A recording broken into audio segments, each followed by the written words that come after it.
জনগণের প্রতি আমার অনুরোধ থাকবে, আইনটাকে মেনে চলতে হবে। আমাদের এখানে দুর্ভাগ্যজনক হচ্ছে এই কালচার গুলা গড়ে ওঠে নাই। এখন আমরা মানবিক পুলিশ হওয়ার কথা বলছি।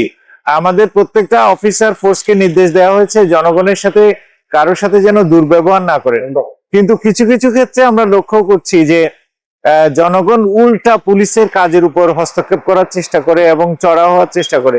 এটা অত্যন্ত দুঃখজনক। এবং হাউজিং স্ট্রিটে যে ছিনতাইয়ের ঘটনাটা ঘটেছে, এটা অনাকাঙ্ক্ষিত। আসলে আমাদের এই নজরদারির মধ্যেও মাঝে মধ্যে এরকম দুই একটি বিচ্ছিন্ন ঘটনা ঘটেছে, তবে আমাদের কার্যক্রম চলমান আছে। আমরা তাদেরকে আইডেন্টিফাই করেছি, আশা করছি যে কিছুদিনের মধ্যে তাদেরকে আমরা ধরতে পারবো। এরা এই মুহূর্তে শহরের মধ্যে নেই, শহরের বাইরে বিভিন্ন জায়গায় আছে, বাট আমরা তাদের অবস্থান শনাক্ত করার চেষ্টা অব্যাহত রাখছি।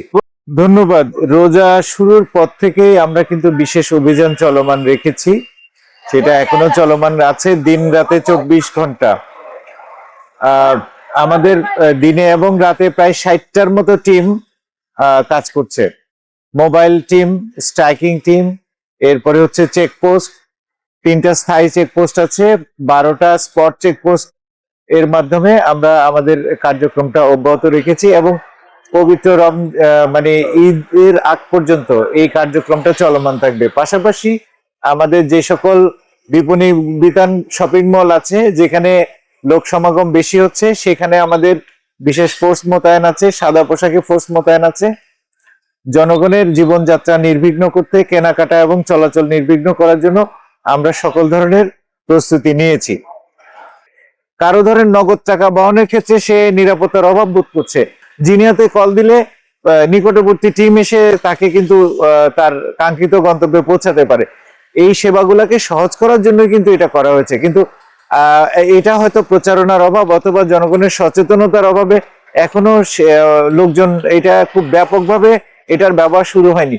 এটার ব্যবহার যত বেশি হবে, আমাদের আইন শৃঙ্খলা রক্ষাটা তত সহজ হবে এবং জনগণ দ্রুত এই সেবাটা পাবে। আমরা এই 2-1 দিনের মধ্যেই 40 থেকে 50টা মোবাইল আমরা আইডেন্টিফাই করেছি, এটা রিকভার করেছি, এটা আমরা প্রকৃত মালিককে বুঝিয়ে দিব।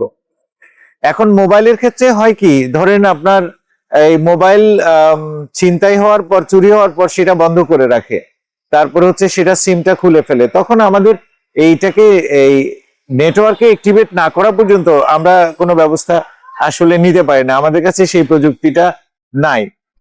তো এইখানে এই ক্ষেত্রে আমাদের একটু ধৈর্য ধরা ছাড়া আসলে কিছু করার নেই।